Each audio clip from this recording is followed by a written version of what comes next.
In this video, we're going to take a look at the roster I'm going to be taking into the top cut of Season 7 of the TTS League.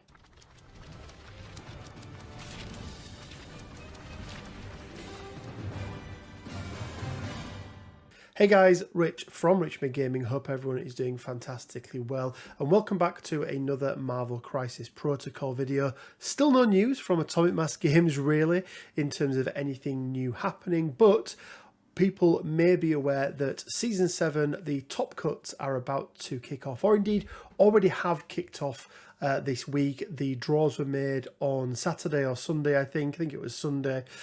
Some of the games have already happened. I have my first game coming up against a good friend of mine, TT from across the Bifrost. So it's actually the first time we are going to be playing, so really looking forward to playing against him. But I have made some changes to my roster, so I thought we would go through that today. I'll show you how it's evolved. I'll explain the reasons why I've gone with the characters and the crisis selections and the tactics cards that I've gone with, and yeah, we'll take it from there. So let's jump straight in and take a look. Okay then guys, so here are the 10 characters that I'm taking. Now I really do have a core 8 characters in my Guardians roster, and I find that those 8 characters really do work for 90 odd % of the situations that I find myself in. So they are Drax, Gamora, Ghost Rider, Groot, Nebula, Rocket Raccoon, Ronan the Accuser, and of course the sole leader, at least at the moment, fingers crossed, we're going to get you soon, Adam Warlock, Star-Lord, aka Peter Quill. And those 8, as I mentioned, are really locked in. If anyone's seen me play in both real life or on TTS, you'll know that it's going to be a combination of those 8 characters, typically with a core of Star-Lord, Groot, Rocket, and then Ghost Rider, and then flexing up to Nebula, Drax, and Gamora at 15, 16, and 17 threats. Obviously, Nebula being 15, Drax being 16, and then Gamora being 17. And then again, if I'm going in at 18 threat, I might use Nebula and Drax. If it's going to be 19 threat, it can be Gamora and Nebula, which I do really like. And then at 20 threat, it typically tends to be Drax and Gamora. However, I do use Ronan as well. There are some scenarios where he's just really good, having that range for energy attack with a push on there. It also gives out shock. He's also got a throw. So coming up against any teams that are susceptible to throws, it's really, really nice. So sometimes at 20 threat, I will actually bring out Drax and Ronan as well, giving me 2 extra throws, because whilst, yes, we do have a throw on Groot, it's only on I Am Groot. And whilst it's a really, really good throw, a character of any size, medium, and you're giving out stagger, and it's guaranteed as the throw, you don't have to do anything off the back end to make it work, it does cost 8 power, and Groot has quite a bit in both Tangling Vines and Living Plants that he wants to spend his power on, so he's really only getting to do I Am Groot if he's taken a bit of a beating, so we can't just rely on that one. So let's have a look then at the other 2 characters that we've brought along and explain the reasons why. Well, first of all, we have brought Angela with us. Now, the reason we brought Angela is twofold. First of all, I think in the mirror matchup, Angela can work quite well. She has the ability to take out lower threat characters. She also gains additional dice on her Heaven's Wrath. So size 3 Groot, for example, she's going to be rolling 7 dice. Obviously, if somebody's taking Ronan, we're getting 7 dice. If somebody else is taking Ghost Rider, we're also getting 7 dice as well. But I have a feeling we're going to come up against quite a few Hulks. Hulks are quite prevalent at the moment in this game, and size 4 characters, she's getting 8 dice in there, giving her even more chance to roll that cleave. Plus, she also has the Odin's Daughter Might. Choose an interactive terrain feature of size 4 or less within range 2 and throw it medium. Really nice against Brotherhood, because yes, you're going to be giving power to them, but you're throwing that before they can. And also, once again, up against the Hulks, they have the ability to throw a size 4 terrain, so me being able to throw it before they can is really nice, and it only costs 2 power on Angela, and as the fact that she is Asgardian, she's already gaining an extra power per turn, so the likelihood is she's going to be able to get this off turn 1, and we don't see too many size 4 pieces of terrain on the game board. 1, usually 2 at the absolute most. She's also really good at chasing people down, so her Blades of Ichor, so it costs 1 power, 5 dice, range 4, but she does get to advance short towards, so then she can often follow up with either a Xiphos or indeed a Heaven's Wrath, which again is really, really nice. She also has the Angelic Assassin trigger, meaning that if she takes out one character, so dazes or KOs one character, she gets to use the superpower, immediately advance short, and then make another Xiphos Sword of the Stars attack. So again, in the mirror match where we know there's going to be at least 1, possibly 2, probably 2 threat 2s in there, it's really, really nice. And yeah, I think my views of her have increased. I didn't used to include her in my Guardians roster. She's still niche, but I think she's niche enough, if that makes sense, that she can definitely earn a place in my 10. Also, Living Ribbons, that's the other reason why she's really, really good in the mirror match. She's also really, really good against any other characters that have got rerolls. So looking at Magneto in Brotherhood of Mutants, for example, really, really nice. Stops all of Nebula's rerolls, stops the winging it token. So really, really nice. Yeah, long move, medium base is not to be sniffed at as well. Alongside Angela then, we have brought Thanos the Mad Titan, but a slightly different variation of Thanos. Now, why is Thanos here? Well, one of the things we really struggle with in the Guardians of the Galaxy is making tall lists. We spoke about that sort of 16 threat before, where Black Order are really, really strong. Obviously, it's the prime number for them. 16 threat is absolutely perfect for them. But equally, you have sort of a three character wide from Avengers. You've got Steve, Hulk, and She-Hulk that's also super, super strong. You've got a really, really good 16 threat with Brotherhood of Mutants, with Juggernaut, Scarlet Witch, and Magneto as well. And I wanted to be able to do something similar, not necessarily 3 wide. I'm not too concerned about being 3 wide, but I want characters in there who can cause some absolute destruction. And I really, really like the idea of Star-Lord obviously coming in at 3 threat. Groot, who for me, one of the best 3 threat characters in the game right now. He is super, super good, unrestricted healing, that's an area heal or an aura heal, so really, really nice. And he's just so tanky. Yes, he only has 2 energy defense, but if you're doing less than killing him, he's going to be able to heal himself up really, really easy. So I really like the idea of Star-Lord and Groot for 6 threat. Thanos with 2 gems, and I'll go through what those gems are, coming in at 8 threat. So that's a 14 threat affiliated list, leaving us 2 threat to either bring Rocket or Nebula. And I'm really leaning towards Nebula at the moment. Really, really love her up close and personal damage. Obviously, we'll be looking at something like Researcher or Gamma Wave or something like that at 16 threat to be able to run this. We can't be running it on a Cubes or a Core Ship or anything like that. But he's in there. He's bringing with him 2 Infinity Gems. First one, Space. Now, Space Mind is the sort of what people are saying is the go-to for Thanos.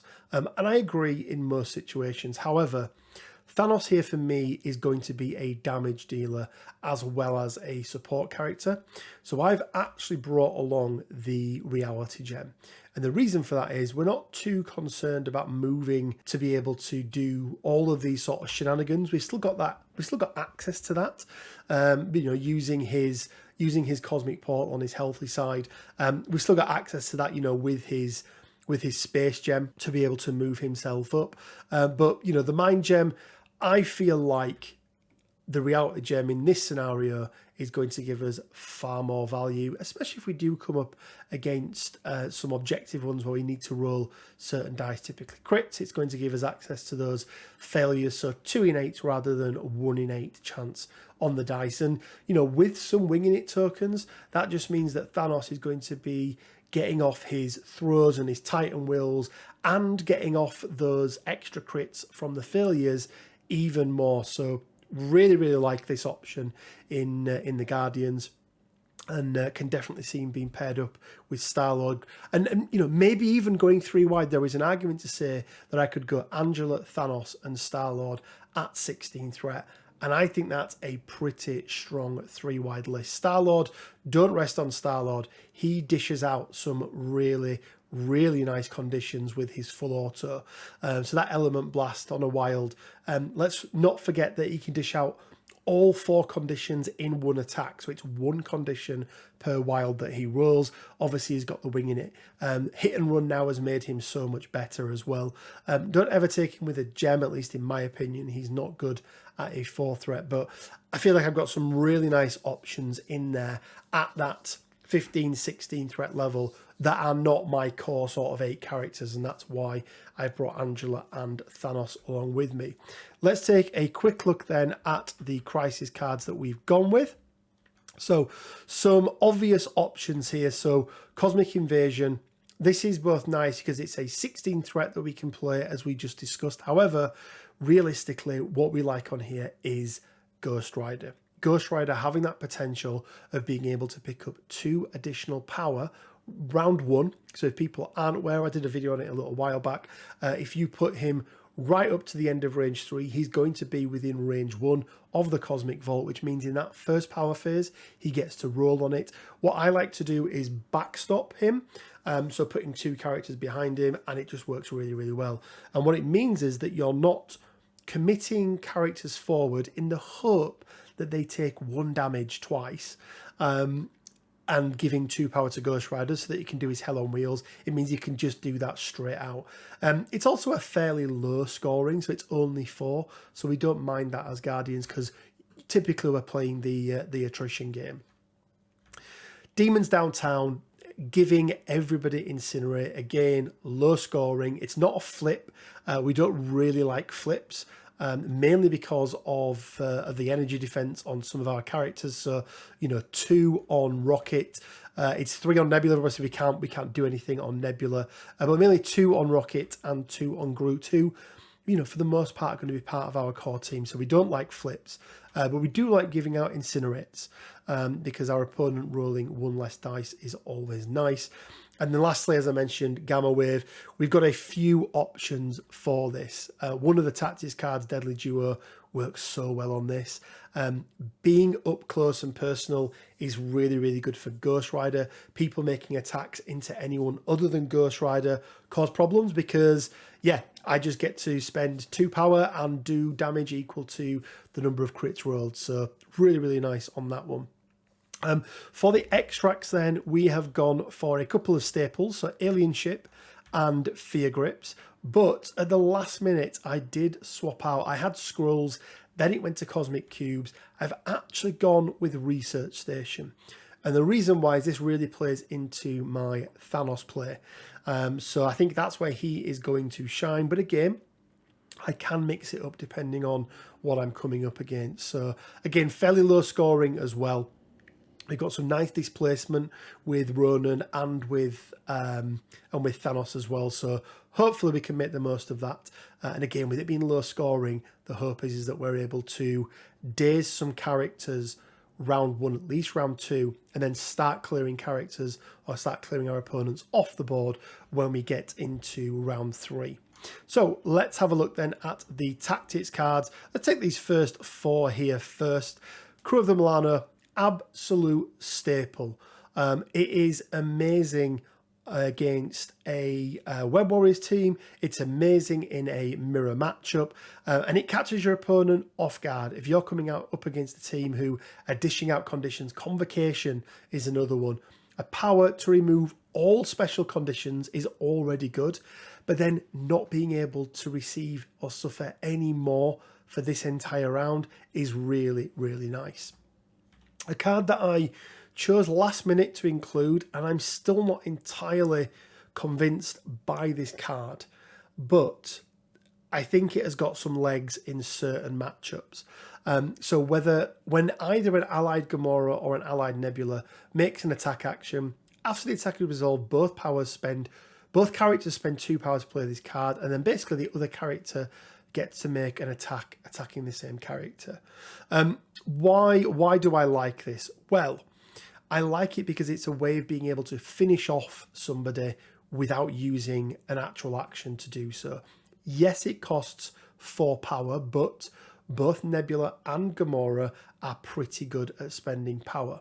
Now, Gamora has more to spend her power on than Nebula does, but Gamora can actually use her big attack for this because it doesn't specify a 0 cost attack.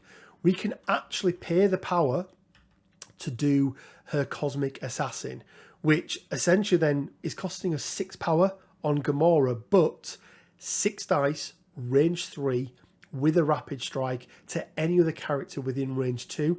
That range 2 doesn't have to be within range 3 of Gamora, so we don't have to worry about that. And we get the piercers, and we get the deadliest woman in the galaxy.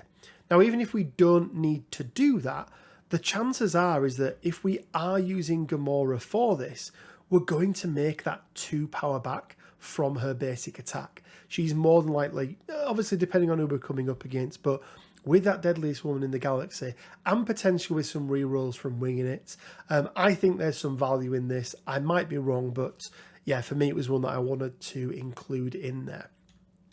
Deadly Duo, you guys have seen me use it time and time again. It can be absolutely devastating. 3 range 5 strength energy attacks. They've all got to target different characters, but it doesn't use any of his activations. And typically what I find with this is that, yes, I may need to use a move to get myself in place, but once I've done that, I get my 3 attacks, and then I've got enough power to do a Hadron Enforcer, which is then causing all kinds of other damage to everyone around me as well. So really, really like that card. Deal with the Devil. If you're taking Ghost Rider, take Deal with the Devil. You may never play it. If you never play it, it's done its job. If you have to play it, it has done its job. We have got enough damage in this Guardians team that if somebody tries to focus down Ghost Rider, everybody else is going to be there and be able to pick off other characters. We've got unbelievable damage in this team. Maybe some of the highest damage output of any team, especially if Lovable Misfits works. So Deal with the Devil, it acts as both a disincentive for your opponent to attack Ghost Rider, but then equally, if they're putting attacks into your opponent, he's got his Wicked Judgment and he's got his power generation as well, which I always forget the name of. Spirit of Vengeance, sorry. We've got Wicked Judgment and we've got Spirit of Vengeance, which works just really, really well. Okay, on to our first affiliated card, and we've gone with Field Dressing. In the past, I've taken Bitter Rivals. I've had some use out of it, but we now have 2 big characters in Thanos. We've also got Ghost Rider to some extent, but I don't really see Ghost Rider being a great target for field dressing. But then we also have Angela in there as well. I'm also going to throw Ronan into the mix. You've heard me talk before about how Ronan has the highest ceiling of any character in this game. Even if he does nothing, once you daze him, then KO him, he gets to pull off 2 massive attacks. Dish out stagger, I think it's dish out stun, 8 dice energy attacks. Likelihood is you're going to do some serious damage to your opponent. Field dressing lets him do that 3 times in a game rather than just twice. So really, really nice. Indomitable, another card that I haven't included, but I've said it so many times that it's maybe the best unrestricted card out there right now in the game. There are so many teams out there with big throws, big character throws. I had to include this. So that is why it is in there. And then on to maybe my favourite card in the entire roster even, and that is Lovable Misfit. You guys have seen me use this before. Causes all sorts of damage and shenanigans all over the board. It can be super, super powerful. Coupled with Crew of the Milano, it can also hinder your entire team. Your opponent's entire team, whilst really not doing any kind of problems to yourselves because of that stun that it dishes out. So yeah, really, really like this card. It causes all sorts of problems, and yeah, it just ends up being absolute carnage. Medpack, so many characters who we want to keep alive for longer. Groot is a prime example. Ghost Rider is a prime example. Even another character who may be a target for Ghost Rider to you deal with the devil on, keeping them alive longer is always really nice, or keeping them on the healthy side longer is really nice. And again on Ronan, you know, if he does go up and he's taken over by a Black Order or something like that, and he does survive, having somebody else go up there and being able to medpack him is, yeah, really, really nice. Also, we want to keep Gamora alive for as long as possible as well. So it's, for me, one of the best restricted cards in the game, and it's just super, super versatile, and 2 power for a 3 heal is really, really good. Unrestricted healing in this game is quite scarce, and this is the best, or one of the best cards in the game for that. 3 power on Groot, and then himself and everyone within range 4. Range 4 is a long way, removes 2 damage. But the kicker with this, guys, is it does not have to be Groot's activation to spend or play this card. So it can keep Groot alive for longer, plus everybody around him. Stops that chip damage, bleed damage, all those sorts of things that you can be really, really susceptible to. Somebody's holding a cube and they've got 1 health left. This really, really helps. Super, super versatile card. I really like it. It often comes in clutch. And it's another card that really focuses people in on trying to take down Groot early, which again frees everybody else up to be able to go out there and do what it is that they do best, which is usually murdering people. Last card then is Power of the Cosmos. So it's an area 1, 6 energy, 0 cost attack. So during his activation, Thanos may spend 4 power to play this card. Thanos may use the Power of the Cosmos attack as shown above once this activation. So it does cost an action to be able to do.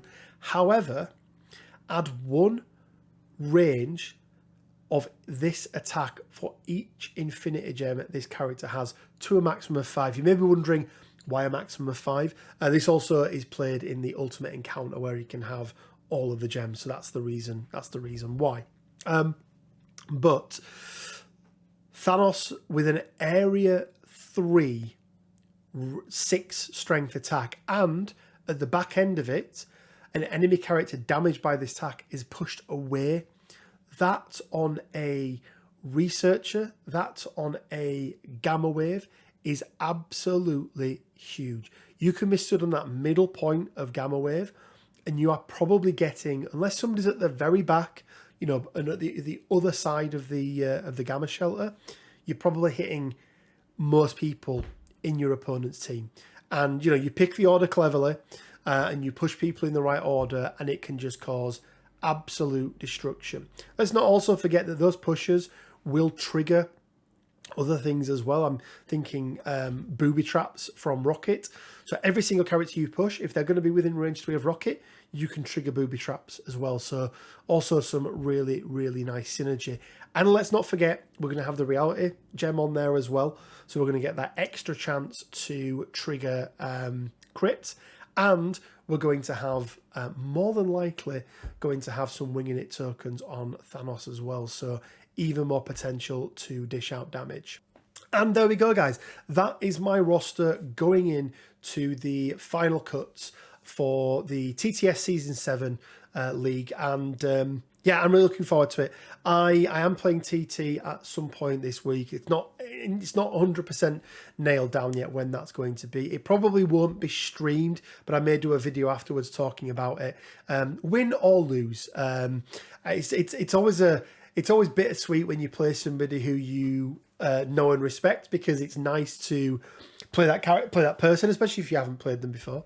But it's also bittersweet because it'd have been nice to play him in the final. Maybe me getting to the final is a bit of wishful thinking. But there we go, guys. Hope you enjoyed that. I just thought I'd give you a breakdown of my roster, some of the reasonings why we've taken certain cards, certain characters and such things. Let me know down in the comment section below. Am I mad? Have I missed the trick with Guardians? Am I stupid for doing this video and putting it out there? I don't think I am. I think, I don't care too much about what research people do on me beforehand, so I just turn up and play my games. But if you've liked this video in any way, shape or form, please like it. It really does help. If you want to support the channel even further, we do have our Patreon up and running. If you want to support our channel and a fantastic cause even further, then please check out the event that we have running on the 23rd of April. It's completely free to attend. It's going to be happening at 8 p.m. British Summer Time. That's 1 hour ahead of UTC or GMT. And we're going to be doing a Ultimate Marvel Crisis Protocol quiz. It's going to be a charity night, all in aid of the great charity Candles Lighters. They're a local children's cancer charity to me. It's a charity really close to my heart. I'll leave a link to the Just Giving page down in the description below. And yeah, anything you can do to help us out. Just turning up on the night and playing and donating, as anything as little as a single pound, yen, dollar, euro, whatever it is you've got, as little or as much as you can. It would be absolutely amazing. We've set ourselves the target. It'd be awesome if we could smash that like we did last time round. I think it's wishful thinking to get to $3,000 before like we did previously, but fingers crossed, hopefully we can do something that's still significant enough.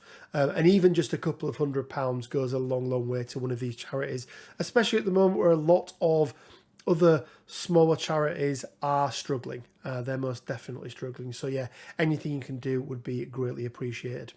Guys, as always, it leaves me with just enough time to say stay well, keep safe, and until next time, bye for now.